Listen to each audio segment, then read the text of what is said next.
আমার শ্বশুর আমাকে প্রতি রাতেই বাধ্য করত। আমি শ্বশুরকে কোনো কিছুই বলতে পারতাম না। এক পর্যায়ে আমি শ্বশুরের কাছে জিম্মি হয়ে গেলাম। শ্বশুর আমাকে যেভাবে চাইতো, যখন চাইতো, আমি যেন শ্বশুরকে দেওয়ার জন্য প্রস্তুত ছিলাম। বন্ধুরা, আমাকে বিয়ে করে যে এই বাড়িতে নিয়ে এসেছে, সে শহরে ব্যবসা করে। কিন্তু আমার জামাই ৬ মাস ৩ মাস পর পর একবার সে বাড়িতে আসে। কিন্তু বাড়িতে আসলেও সে মাত্র ৩ দিন ১ সপ্তাহ থেকে আবার চলে যেত। কিন্তু বন্ধুরা, আমার বাড়িতে থাকতো আমার শ্বশুর। এদিকে আমার শাশুড়ি দীর্ঘদিন যাবৎ নেই। কিন্তু আমার ২ ননদ আছে। দুজনেরই বিয়ে হয়ে গেছে। তারা মাঝে মধ্যে আমাদের বাড়িতে বেড়াতে আসে। তাদের বাচ্চা-কাচ্চা হয়ে গেছে। কিন্তু বন্ধুরা, শ্বশুর আর আমি এই ফাঁকা বাসায়, এই একটা গ্রামে আমরা একাই থাকতাম। আমার শ্বশুর আমাকে এক প্রকার সে বাধ্যই করত। তাকে যেন আমার দিতেই হবে। আর আমিও শ্বশুরের সেই বাধ্যতা মেনে নিয়ে আমি যেন সবকিছুই মানা শুরু করে দিলাম। এভাবেই ছিল আমার দিন। আমি শ্বশুরমশাইকে শুরুতেই তেল মালিশ করে দিতাম। তার যত ব্যথা ছিল সবকিছুই আমি দেখাশোনা করতাম। এভাবে ১ দিন, ২ দিন, ৩ দিন চলে গেল। যাই হোক বন্ধুরা, তোমরা সবাই কেমন আছো? আশা করি তোমরা অনেক বেশি ভালো আছো। আমার কলিজার বন্ধুরা, তোমাদের জন্য একটা দারুণ ইন্টারেস্টিং গল্প নিয়ে হাজির হয়ে গেলাম। বন্ধুরা, আজকের গল্পটি হচ্ছে শ্বশুর এবং পুত্রবধূ। আর আজকের এই গল্পটা তোমাদের অনেক বেশি বিনোদন দেবে। তাহলে চলো বন্ধুরা, গল্পটা একেবারেই প্রথম থেকে শুরু করি। আর হ্যাঁ, তোমাদের কাছে একটা রিকোয়েস্ট, আমার এই চ্যানেলে নতুন হয়ে থাকলে চ্যানেলটি অবশ্যই সাবস্ক্রাইব করে দিবে এবং আমাদের ফ্যামিলির একজন সদস্য করে নিবে। আমার স্বামী সে মূলত একজন ব্যবসায়ী। শহরে অনেকেই আছে, দামি জিনিসপত্র তারা বাঙালিতে ফেলে দেয় বা দিয়ে দেয় বা কম টাকায় বিক্রি করে ফেলে। কারণ আমার স্বামী কোনো কাজকর্ম জানে না, লেখাপড়াও তার খুব একটা বেশি নেই। সে যে ইনকাম করে চলবে বা তার যে বউ পালবে, এরকম দক্ষতা তার এখনো হয়ে ওঠে নাই। যাই হোক, সে শহরে বাঙালি ব্যবসা করে। কিন্তু আমি বিয়ের আগে এই খবরটা একেবারেই জানতাম না। আমি বিয়ের পরে এই খবরটা জানলাম। তো সে আমাকে বিয়ের আগে বলেছিল, যখন আমার মা-বাবা বিয়ে ঠিক করেছিল। কারণ শহরে অনেকেই আছে দেখবেন, অনেক রাস্তা পরিষ্কার করে বা যারা বিদেশে যায়, হ্যাঁ? অনেকেই অনেক ধরনের কাজ করে। বাট তারা অ্যাকচুয়ালি কি কাজ করে আমরা কিন্তু সেটা জানি না। তো আমার স্বামী বলেছিল সে নাকি বড় শহরে তার বড় ব্যবসা আছে। কি ব্যবসা আছে আমরা সেটা খোঁজ খবর নেই, জানিও না। তো আমার এখন এই কপাল। তো বন্ধুরা, আমার শ্বশুর সে ছিল একটু ভালো মানুষ। তার মোটামুটি বেশ কিছু সয়-সম্পত্তি ছিল। যেই গ্রামের বাড়ি আমাদের, এই বাড়িটা মূলত শ্বশুরের। এখানে প্রায় ১২ শতকের মতো তার জায়গা রয়েছে, কিন্তু এই জায়গার মূল্য একেবারে কম। তাছাড়া তার বেশ কিছু ফসল জমি রয়েছে। এছাড়া আনাজ তরকারি উৎপাদন করে, শ্বশুর নিজেই সবকিছু করে। তার বেশ জায়গা সম্পত্তি আছে বলা চলে। তবে আমার শ্বশুর যেহেতু একজন কৃষক, সে কৃষিকাজ করে সারাদিন। রাতের বেলায় সে একটু চিৎকার চেঁচামেচি করে, তার নাকি বুকে জ্বালা পোড়া হয়। তাছাড়া তার হাঁটুতে, কোমরে, বিশেষ করে মাথায় খুব বেশি ব্যথা করে। আমাকে প্রায় সময় বলতো আমার শ্বশুর, বৌমা আমাকে একটু মাথাটা ব্যথা করতেছে, একটু তেল মালিশ করে দিবে, একটু পায়ের তলাটা মালিশ করে দিবে তো। বৌমা আমাকে সে খুব আদর করে আমাকে বৌমা বলতো। আর তাছাড়া আমি ঘরের কাজ করতে খুব ভালোবাসি। বিশেষ করে শ্বশুর শাশুড়ি আমার স্বামীর সেবা যত্ন করতে আমি খুব ভালোবাসি। যেহেতু আমি গ্রামের মেয়ে, কিন্তু বন্ধুরা, আমার শ্বশুর ছাড়া এ বাড়িতে আর কেউ ছিল না। আমি আমার শ্বশুরকে প্রায় সময়, রাত নেই দিন নেই, আমি তাকে মাথায় কপালে তেল মালিশ করে দিতাম, তার মাথা টিপে দিতাম, পায়ের তলায় তেল মালিশ করে দিতাম, হাঁটুতে দিতাম, কোমরে দিতাম, পিঠে দিতাম। তাছাড়া মাঝে মধ্যে আমি তার শরীর টিপেও দিতাম। হ্যাঁ, সে বেশ আরাম পেত। আসলে আমার শ্বশুর দিনের বেলায় সে ফসলে জমিতে কাজ করে, আর রাতের বেলায় তার শরীরে ব্যথা করে। এই জন্য সে আমার কাছে একটু আরাম চাইত, আর আমিও তাকে আরাম দিতাম। এইভাবে আমাদের শ্বশুর এবং পুত্রবধূর দিন খুব ভালোভাবেই চলে যাচ্ছিল। আমরা কোনো সময় শুটকি ভর্তা খেতাম, কোনো সময় আলু ভর্তা, কোনো সময় বেগুন ভর্তা, কোনো সময় ওই তরকারি এই তরকারি, বা আমার শ্বশুর যেহেতু একজন কৃষক ছিল, কলম শাক, লাউ শাক, যে কোনো কিছু করে আমরা খেয়ে ঘুমিয়ে পড়তাম। এই ছিল আমাদের মোটামুটি দিন। কিন্তু বন্ধুরা, আমার শ্বশুরের সেবা যত্ন করতে করতে আমি প্রায় সময় শ্বশুরের কাছে ঘুমিয়ে পড়তাম। অনেক সময় সকালবেলা ঘুম থেকে প্রায় সময় উঠে দেখি, ওমা, আমি তো তাহলে সারা রাত আমার শ্বশুরের কাছে ছিলাম। শ্বশুরও কখনো কোনো কিছু মনে করত না। সে তার নিজের মেয়ের মতো করেই আমাকে স্নেহ করত। আমাকে সে নিজের মেয়ের মতো করেই আদর্শ করত, খেয়াল রাখত। আমার টুকটাক কি লাগবে, কি দরকার, সবকিছুই খেয়াল রাখত। তাছাড়া আমার শরীর অসুস্থ হলেও আমি যে শুধু শ্বশুরের একা সেবা করতাম তাহা কিন্তু না বন্ধুরা। এই ধরুন, আমার সর্দি কাশি বা জ্বর উঠলে শ্বশুর কিন্তু রান্নাও করতে পারে। শ্বশুর আব্বা নিজেই ভাত রান্না করত। তাছাড়া আমাকেও তিনি প্রায় সময় তেল মালিশ করে দিত। আসলে আমাদের গ্রামে মানুষরা খুব একটা বেশি তারা ডাক্তারের কাছে বা ফার্মেসিতে খুব একটা বেশি যায় না। এখনও দেখবেন অনেক গ্রামের মানুষ আছে, তারা কিন্তু ওষুধের উপর নির্ভরশীল না। তারা বিভিন্ন গাছগাছালি ওষুধ খায়, হ্যাঁ, নিজেরাই ওষুধ বানিয়ে নেয়। আবার অনেকেই বিশেষ করে তেল মালিশটা শুকনা মরিচ, তারপর হচ্ছে রসুন, এগুলো দিয়ে তেল মালিশ করে ফু দেয়, ফু দিয়ে এটা মালিশ করে দিলে ভালো হয়ে যায়। আমার শ্বশুরমশাই একজন কৃষক ছিলেন, কিন্তু উনি সেই সঙ্গে একজন কবিরাজও ছিলেন। হ্যাঁ, হ্যাঁ, একজন কবিরাজ। তিনি কিন্তু অনেক আগের যুগের একজন মানুষ, কিন্তু তার শরীর, তার ফিটনেস দেখলে আপনারা বলবেন উনি কি সত্যি এত বয়স? না, এটা কোনোভাবেই বোঝার উপায় নেই। তিনি একজন কবিরাজ মানুষও ছিলেন। তিনি গাছগাছালা দিয়েও ঔষধ বানাতেন। তারপর তিনি পানি পড়া দিতেন, ঔষধ নিজেই বানাতেন। তেল মালিশে পড়া দিলে আবার সেইটা যে কোনো বাচ্চা, মহিলা, মা, মেয়ে যে আছে সবাই ভালো হয়ে যেত। তো আমার যখন জ্বর ব্যথা হতো বা আমার পেটে ব্যথা হতো, একদিন আমার খুব বেশি পেটে ব্যথা হয়েছিল। আসলে বন্ধুরা, আমি হোটেলের কিছু সিঙ্গারা খেয়েছিলাম। আমার ওই পাশের এক বাসার বান্ধবী খাওয়ার জন্য সিঙ্গারা নিয়ে এসেছিল। ওটা খাওয়ার পর থেকে আমার প্রচুর পরিমাণে পেট ব্যথা। আর তাছাড়া তখন খুব রাত হয়ে গেছিল, প্রায় রাত 11টা বাজে। এত রাতে এখন তো আর ফার্মেসি খোলা থাকবে না। তাছাড়া ডাক্তারের কাছে যেতে হলে অনেক দূর যেতে হয়। আমাদের গ্রামটা ছিল একেবারে নদীর চরের সঙ্গে। আমরা চাইলেই সহজে দোকানে, বাজারে কিংবা ফার্মেসিতে যাওয়া আমাদের পক্ষে কোনোভাবেই সম্ভব ছিল না। তো সেদিন রাতের বেলা আমি পেটের ব্যথায় চিৎকার চেঁচামেচি করতে লাগলাম রুমের ভিতরে। তখন আমার শ্বশুরমশাই আমার চিৎকার চেঁচামেচি শুনে সে দৌড়ে আসলো। এসে আমাকে বলতেছে, আরে বৌমা, কি হয়েছে তোমার? আমি শ্বশুর আব্বাকে বললাম, জানি না বাবা, দুপুরবেলায় 2টো সিঙ্গারা খেয়েছিলাম, শুকনা মরিচও খেয়েছিলাম সাথে। আসলে রাতেও ভাত খেতে পারি নাই, পেটে খুব বেশি ব্যথা করতেছে, আর পারতেছি না। তখন আমার শ্বশুর আব্বা আমাকে বলল, বৌমা, তোমার পেটে ব্যথা করতেছে? আহারে, তুমি তো আমাকে আগেই বলবে। দেখো তো, আমার লক্ষ্মী বউটা আমাকে বলতেছে না। আচ্ছা ঠিক আছে, তুমি একটু সময় অপেক্ষা করো, আমি তোমার জন্য একটা তুৎকা নিয়ে আসতেছি। আমি তখন একটু অবাক হয়ে শ্বশুর আব্বাকে জিজ্ঞাসা করলাম, বাবা, এত রাতে তো ফার্মেসি খোলা নেই। তাছাড়া ফার্মেসিটি যেতে গেলে তো নৌকা দিয়ে পার হয়ে অনেক দূর বাজারে যেতে হবে। আপনি এত রাতে কি করে কি আনবেন? ওষুধ তো এখন আনা সম্ভব না। তাছাড়া বাবা, আমার পেটে খুব বেশি ব্যথা করছে, খুব কষ্ট হচ্ছে। তখন আমার শ্বশুর আব্বা আমাকে বলল, দেখো তো পাগলি মেয়েটা কি বলে। কে বলেছে তোমাকে আমি ফার্মেসিতে যাচ্ছি? শোনো বৌমা, আমি সারা এলাকার মানুষটা ওষুধ দেই, আর তুমি আমাকে বলতেছো আমি ফার্মেসিতে গিয়ে ওষুধ আনবো? না, শোনো, আমি একটা পান নিয়ে আসতেছি পাশের রুম থেকে। একটা পান তেল দিয়ে আগুনে এটাকে গরম করব। তারপর এইটার মাঝে আমি একটু ফু দিয়ে ভালো করে সুদা পরে আমি তোমার পেটে এই পানটা দিয়ে মালিশ করে দিলে, তাহার পর দেখবে বৌমা, আসল জাদু, আসল কারিশমা। তোমার পেট নিমিষেই ভালো হয়ে যাবে। আমি তখন বললাম শ্বশুর আব্বাকে, তাই হয়ে নাকি আব্বা? এখন বর্তমানে মডার্ন যুগ, এখনকার মানুষ সবাই ওষুধের উপর ডিপেন্ড করে। হ্যাঁ, আমাদের একটু রক্ত আসলেই আমরা চলে যাই ফার্মেসিতে ওষুধ কিনতে। আর আপনি বলতেছেন সেই পুরনো যুগের কথা, যে কিনা আগিমকালে হতো এক সময়। এখন তো এগুলোই ভালো হয় না। শ্বশুর আব্বা আমাকে বলল, চুপ! তোমার পেটে ব্যথা করতেছে, তুমি একেবারেই চুপ হয়ে শুয়ে থাকো, আমি দেখি তোমার জন্য কি করা যায়। বৌমাটা বড্ড বেশি কথা বলে। এই কথা বলে শ্বশুর চলে গেল। গিয়ে বড় একটা পান নিয়ে আসলো। এটার মধ্যে সরিষার তেল দিল, তারপর সেটাকে আবার কেরোসিনের যে আগুন আছে ওই আগুনে সেটাকে গরম করল। তারপর বন্ধুরা, একটা রসুন গরম করে আমার পেটের যে নাভি আছে সেই নাভির ভিতরে ওই ফুটোটাতে ঢুকাইল। তারপর এই পানটা আমার পেটে ভালো করে শ্বশুর তার ডান হাত দিয়ে সে আমার পেটে ফু দিচ্ছে, আর এই পানটা দিয়ে আমার পেট ডলে ডলে আমাকে তেল দিয়ে আর এই পানটা দিয়ে এইভাবে মালিশ করে দিচ্ছে। আসলে আমার সেই সময় খুব বেশি আরাম লাগতেছিল, মজাও লাগতেছিল। কেননা আসলে বন্ধুরা, মেয়েদের পেটে হাত দিলে তো এমনিতেই শুশুরি করে, আর সেই জায়গায় আমার শ্বশুর আব্বা সেই তার ডান হাত এমনভাবে লাউন করে ঘুরাতে শুরু করে দিল আমার পেটের উপরে। আমার যে কি শুশুরি লাগতেছিল, আমার খুব মজা লাগতেছিল। সত্যি কথা বলতে আমার খুব আনন্দ হচ্ছিল। খুব ভিতর থেকে একটা অন্যরকম একটা ফিলিংস কাজ করতেছিল। তাছাড়া উনি আমার এই পেটের ভিতরে যে নাভি আছে, নাভিতে বেশ কয়েকবার তিনি হাত দিচ্ছেন, আবার ফু দিচ্ছে। তার ঠোঁট আমার নাভিতে স্পর্শ করতেছে, আবার তার হাত দিয়ে আমার পেটে এভাবে লাউন করে সে খুব সুন্দরভাবে ডলে দিচ্ছে। আমার তখন খুব বেশি আরাম লাগা শুরু করে দিল। তখন শ্বশুর আব্বা আমাকে বলতেছে, কি বৌমা, তোমার পেটে ব্যথা এখন কি কমেছে? সত্যি তো, আমি তখন খেয়াল করলাম আমার পেটের ব্যথার অনুভবটা আর আগের মতো হচ্ছে না। আমি তখন শ্বশুর আব্বাকে বললাম, হ্যাঁ তাই তো আব্বা, আমার পেটের অসুখটা তো এখন অনেকটাই কমে গেছে। তখন শ্বশুর আব্বা আমাকে বলল, কি বলেছিলাম না কমে যাবে? আমি বুঝলাম না।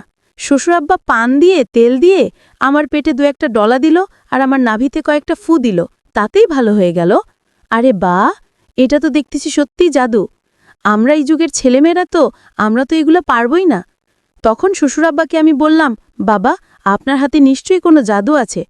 শ্বশুরাব্বা সেখান থেকে চলে গেল। কিন্তু সেদিন আমাকে বলে গিয়েছিল, বৌমা, এর আগে আমি অনেক নারীর পেটে আমি হাত দিয়েছি, অনেকের পেট এইভাবে ডোলে ভালো করে দিয়েছি, কিন্তু বৌমা, তোমার পেটটা খুব সুন্দর, একেবারে গোল হয়ে আছে। আর তাছাড়া তোমার পেটটা খুব নরম স্মুথ, আমিও খুব মজা পেয়েছি বৌমা। আর তাছাড়া তোমার নাভিটা একেবারেই গোল, একেবারেই খুব সুন্দর কিউট দেখতে। জানো বৌমা, সত্যি তোমার নাভির, তোমার পেটটা খুব দারুণ। এই কথা বলে আমার শ্বশুরাব্বা রুম থেকে বের হয়ে গেল। আমি মনে মনে তখন ভাবতে লাগলাম, শ্বশুরাব্বা তো গেল আমার রুম থেকে, কিন্তু যাবার সময় উনি এই কথাটা কি বলে গেল? আমার পেটটা নাকি অনেক সুন্দর, আমার নাভিটাও নাকি অনেক সুন্দর, তাছাড়া উনি নাকি বেশ মজা পেয়েছে আমাকে ডোলে। আমার তখন মনের ভেতরে একটা অন্যরকম ফিলিংস কাজ করা শুরু করে দিল। বিশেষ করে আমার ভিতরে একটা শ্বশুরই একটা মজা কাজ করতেছে। পরের দিন শ্বশুরাব্বা আমাকে বলতেছে, বৌমা, আজকে যে রোদ উঠেছে, শ্বশুরাব্বা রোদের ভিতরে ফসলের জমিতে সার দিয়ে আসলো। তার পুরো শরীর একেবারে ঘেমে আছে, আর এই রোদে তার মাথা খুব গরম হয়ে আছে, সে অজ্ঞান হয়ে পড়ে যাচ্ছে, এরকম একটা অবস্থা। আমাকে বলল, বৌমা, আমাকে একটু গোসল করিয়ে দিবে? আমি বললাম, হ্যাঁ বাবা, আমি দিচ্ছি আপনাকে। আমি শ্বশুরাব্বাকে ঠেলে নিয়ে ঠান্ডা পানি দিয়ে তাকে গোসল করিয়ে দিলাম, এবং শ্বশুরের পুরো দেহটাকে আমি ভালো করে সাবানে জালের ভিতরে মেখে তার এই পুরো শরীরকে আমি তাকে ডলে দিয়েছি, ঘষে দিয়েছিলাম। আমার কাছে মনে হচ্ছিল তখন আমি এটা আমার শ্বশুর না, আমি আমার স্বামীকে সেবা যত্ন করতেছি, তার শরীরটাকে আমি ডলে দিচ্ছি, ঘষে দিচ্ছি। আমি ভিতরে তখন এক অন্যরকম অনুভূতি কাজ করা শুরু করে দিল। শ্বশুর আব্বাকে আমি গোসল করতে গিয়ে আমি নিজেই বেশ কয়েকবার পানিতে ভিজে গিয়েছিলাম। এদিকে আমি খেয়াল করে দেখলাম আমার পুরো শাড়ি, ব্লাউজ, তারপর ছায়া, সবকিছুই প্রায় ভিজে গেছে। শ্বশুর আব্বা তখন আমাকে বলল, হ্যাঁ রে বৌমা, তুমি তো দেখতেছি একেবারে পুরোপুরি ভিজে গেছো আমাকে গোসল করতে গিয়ে। বৌমা, একটা কাজ করো, যেহেতু দুপুর হয়ে গেছে, তাছাড়া বাহিরে এখন প্রচুর পরিমাণের রোদ, আমার তো গোসল অলরেডি হয়েই গেছে। বৌমা, আমি বলি কি, তুমিও গোসলটা করে ফেলো। আসলে তুমিও একসঙ্গে গোসল করলে দুজনে বসে তারপর একসঙ্গে খাওয়া দাওয়াটা সেরে ফেলবো, আর আমাকে একটু বিকেলবেলা একটু রেস্টে নিতে হবে, আর একটু ওই ক্ষেতটা গিয়ে একটু দেখে আসতে হবে। তখন আমি শ্বশুরাব্বাকে বললাম, বাবা, আপনি যেহেতু গোসল করেই ফেলেছেন, আপনি যান, আমি আপনাকে খাবার দাবার বেড়ে দিচ্ছি, দিয়ে তারপর এসে আমি একা একা গোসল করব।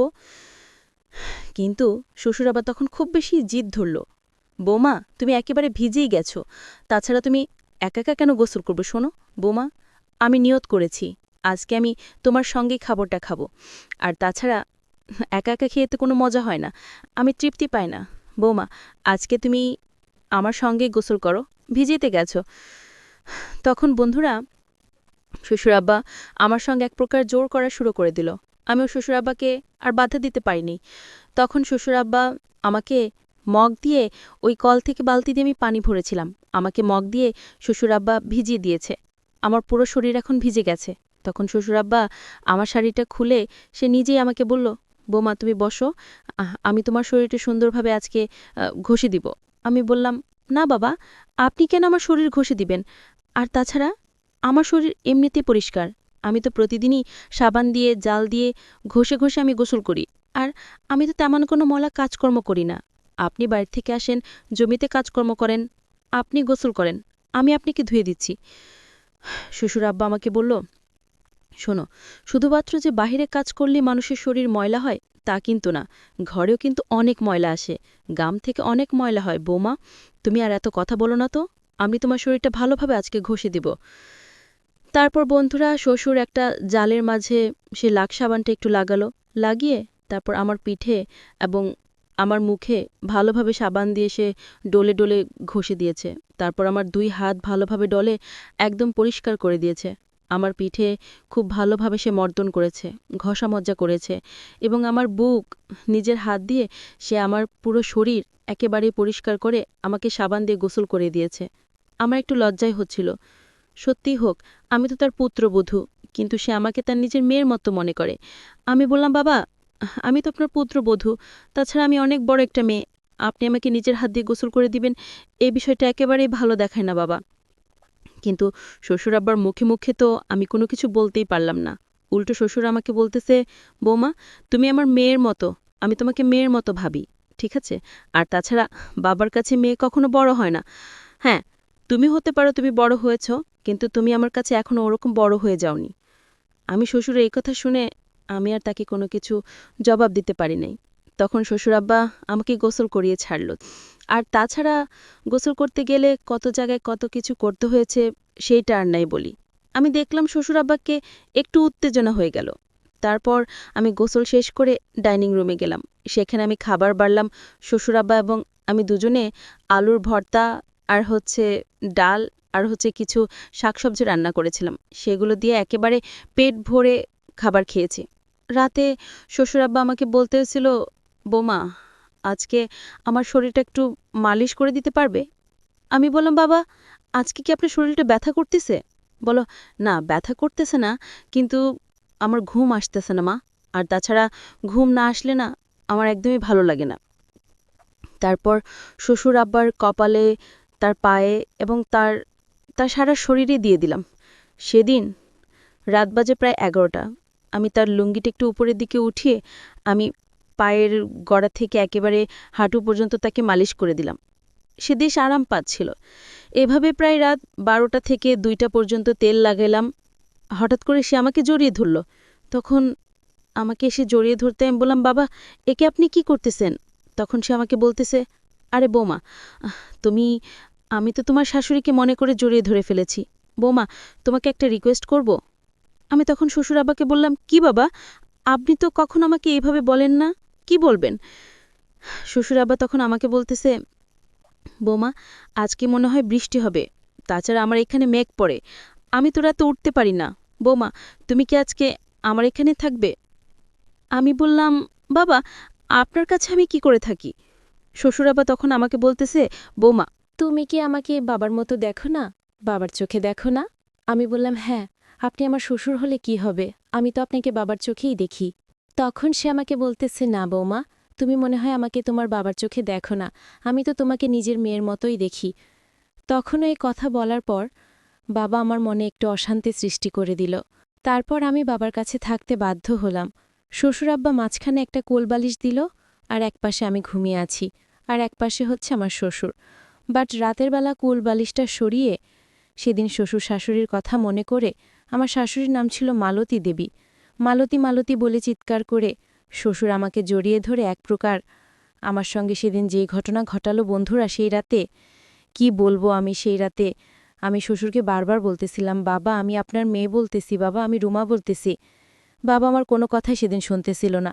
শ্বশুর আব্বা সেদিন রাতেই শাশুড়ির কথা মনে করে আমাকে রাত 3বার সে দিয়েই ছাড়ল।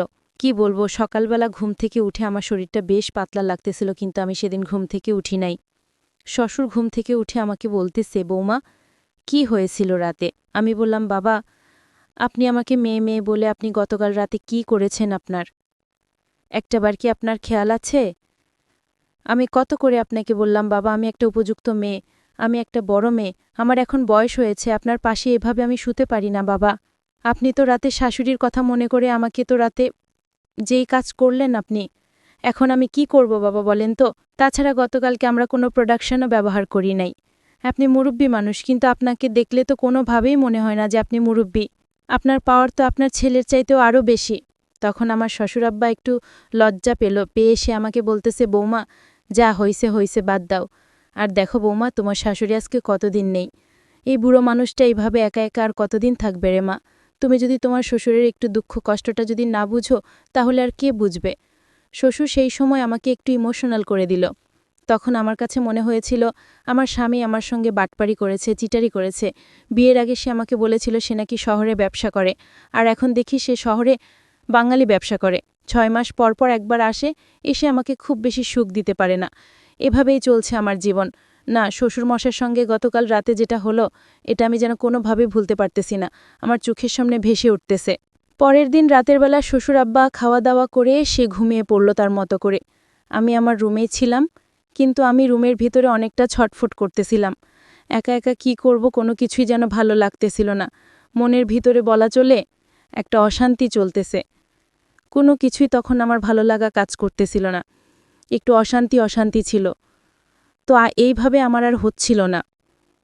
এরপরে আমি ভাবলাম কি করব, একবার বাড়ি যাচ্ছি, একবার রুমের ভিতরে আসতেছি, কিন্তু কোনোভাবেই আমার ভালো লাগতেছিল না। আসলে গতকাল রাতে শ্বশুরমশাইয়ের সঙ্গে আমার ভুলক্রমে যে কাজটা হয়ে গেল, শ্বশুরাব্বা আমাকে শাশুড়ি মনে করে গতকাল রাতে আমার মনে যে একটা দাগ কেটে গেল, আমার বারবার শুধু ওই ঘটনা মনে পড়তেছে। আমি ওই ঘটনাটা কোনোভাবেই যেন ভুলতে পারতেছি না। আর ওই ঘটনা যখনই আমি মনে করি, আমার ভেতরে একটা অশান্তি কাজ করে, আমার বুকের ভেতরে, মনের ভেতরে আগুন দাউ দাউ করে জ্বলে। কিন্তু এই মনের আগুন এখন কে নেভাবে? আমার এই শরীরের আগুন এখন কে নেভাবে? তখন আমি এক প্রকার বাধ্য হলাম যে শ্বশুর যেহেতু কালকে শাশুড়ির কথা মনে করে আমার দেহের ভেতরে সে আগুন জ্বালিয়েছে, আমার সে আগুন এখন একমাত্র নেভাতে পারে আমার সেই শ্বশুর মশাই, আমার সেই শ্বশুর আব্বা।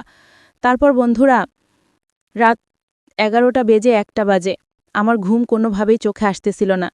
রাত 1টার দিকে আমি শ্বশুর আব্বার রুমে গেলাম। আসলে আমাদের ঘরের দরজা খোলাই থাকে, শুধুমাত্র বাহিরের যে মেইন গেট সেইটা বন্ধ থাকে। গিয়ে দেখলাম শ্বশুরাব্বা ঘুমিয়ে আছে। আমি শ্বশুরাব্বার পাশে ঘুমিয়ে তাকে জড়িয়ে ধরলাম। আমি তাকে জড়িয়ে ধরতেই সে আমাকে জড়িয়ে ধরে বলতেছে, মালতী, তুমি এসেছো, আমার নাম রুমা। সে আমাকে মালতী বলতেছে, তার মানে আমি বুঝলাম যে আমার শ্বশুরাব্বার মনে শাশুড়ির কথা তার মনে হচ্ছে। তখন সে আমাকে শাশুড়ি মনে করে সেদিন রাতেও জড়িয়ে ধরে তার খুব কাছে আমাকে নিয়েছে। আমিও তার সেদিন কাছে গিয়েছে। সেদিন রাতে আমি তাকে বাধা দিতে গিয়েও আমি তাকে আর বাধা দিতে পারলাম না, কারণ সেদিন আমার মন চাচ্ছিল, সেদিন আমার শরীর চাচ্ছিল, সেদিন আমার দেহ বলতেছিল ইয়েস, আজকের এই দিনটার জন্য আমি অনেক দিন যাবৎ অপেক্ষা করে আছি। আমার স্বামী আমার দেহের আগুন সে কোনোভাবেই নেভাতে পারে না। 6 মাস পরে আসিয়ে এইভাবে চলে না আমার। সেদিন শ্বশুর আব্বার সঙ্গে আমি নিজের ইচ্ছাকৃতভাবেই তার সঙ্গে আমি রাত কাটিয়েছিলাম। সকালবেলা যখন ঘুম থেকে উঠল, আমার শ্বশুর আব্বা আমাকে হঠাৎ করে তার পাশে ঘুমন্ত অবস্থায় দেখে সে অনেকটাই চমকে উঠল। সে আমাকে বলতেছে, আরে রুমা, তুমি আমার পাশে কখন এসে ঘুমালে? আর আজকেও দেখতেছি কাপড় চোপড় কোনো কিছুই ঠিক নেই। আমি তখন বললাম, বাবা, আমার গভীর রাতে ঘুম আসতেছিল না, তখন আমি আপনার পাশে আসছিলাম। আপনি তো শাশুড়ির কথা মনে করে রাতে যেইভাবে আপনি গাড়ি চালালেন আমার উপর দিয়ে। শ্বশুর আব্বা তখন বলতেছিল, কি করব বৌমা বলো, তোমার শাশুড়িও অকালে আমাকে ছেড়ে চলে গেল, এইভাবে একটা মানুষ একা একা থাকতে পারে? প্রিয় বন্ধুরা, আজকের গল্প এখানেই শেষ। গল্পটি কেমন লাগছে অবশ্যই আমাদেরকে SMS করে বলবা।